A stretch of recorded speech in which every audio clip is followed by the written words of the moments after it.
As ICU beds across the GTA fill up with COVID-19 patients, more and more surgeries are being postponed, including cancer surgeries. Tonight, we hear from a first-wave cancer survivor about what this could mean for people who are dealing with a troubling diagnosis.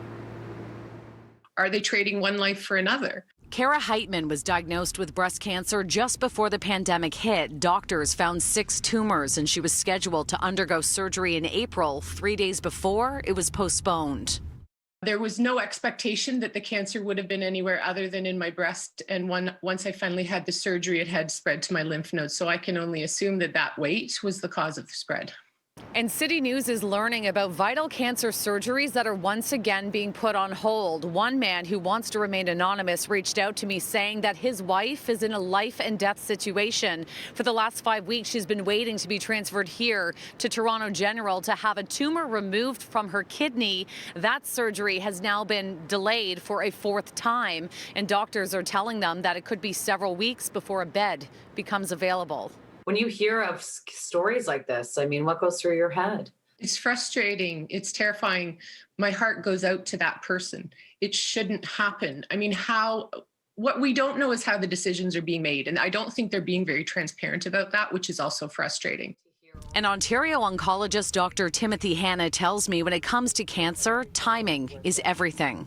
Even for a delay of 4 weeks, that the chance of death increased as delay increased, and that chance of death only increased the longer the waits were for the 7 kinds of cancers we looked at.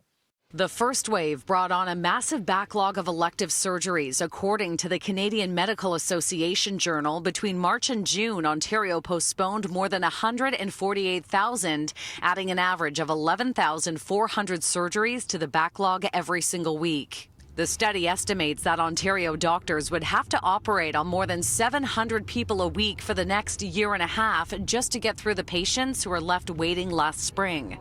This also means Ontario hospitals would need to clear 265 beds plus 9 ICU beds to have the resources to do these surgeries.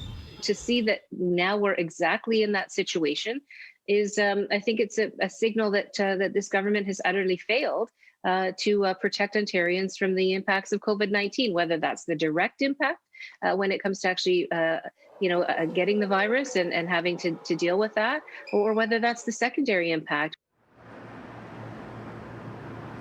Now, we did reach out to many hospitals and health networks in Toronto and Peel region. All say cancer treatment is a top priority. Some have not yet had to cancel cancer surgeries, but we also did not get a firm count on how many are being postponed.